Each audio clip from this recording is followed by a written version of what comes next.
It's Charger, occupied one. It looks like a routine traffic stop.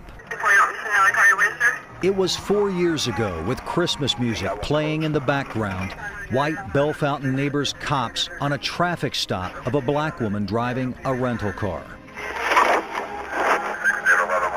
An officer admits the stop was the result of a misunderstanding. Okay, I'm gonna be right back with you, all right? Okay. So the police don't write a report, often referred to as NRN, or no report needed. But in this case, one of the officers uses one of the most vile words in our language to describe the woman leaving town and heading north. Running north, he says, his version of NRN. Seconds later, there's laughter.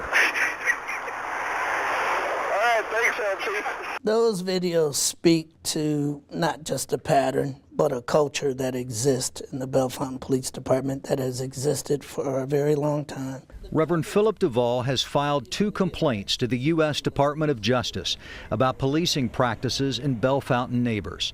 In the first case, a decade ago, racists spray-painted the N-word on a Bellefontaine home owned by a St. Louis firefighter and his wife.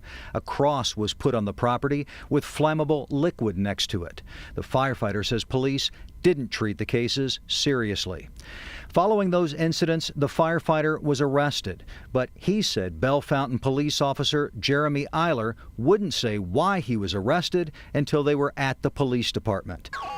In a complaint the firefighter filed with the Bellefontaine Neighbors PD, he said now retired Sergeant First told him he was wanted by the FBI, even though the firefighter wasn't wanted.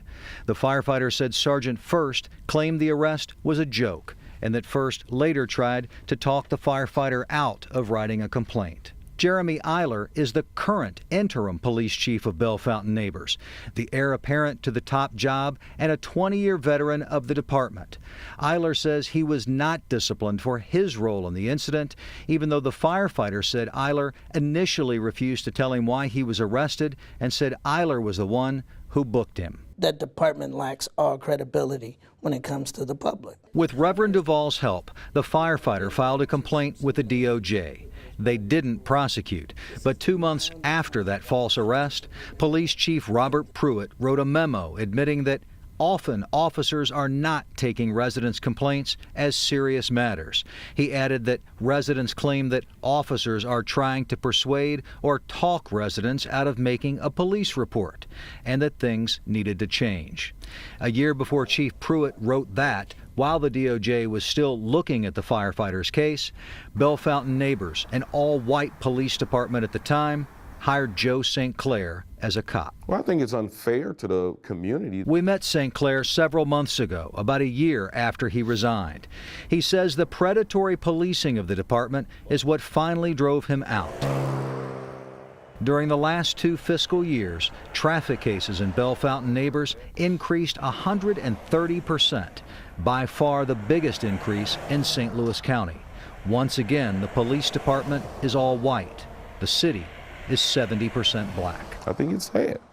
I think it's really sad. Joe St. Clair's story prompted Reverend Duvall to file his second complaint with the DOJ, prompting a series of private meetings between the city, Department of Justice officials, and members of the community, where they discussed policing practices in Bellefontaine Neighbors. This is their job. This is what they swore an oath to do. Several months ago, then Police Chief Pruitt had defended the department's approach, insisting it was good policing. I would never do anything to damage this community. Never. This is all about policemen doing their job. After that, the DOJ meetings ensued. Then, just 2 weeks ago, after repeated conferences with Bellefontaine Neighbors city officials and the DOJ, a session ended abruptly when a frustrated Reverend Duvall walked out. They're not willing to stop the predatory practice of stopping people and arresting people. That's unacceptable.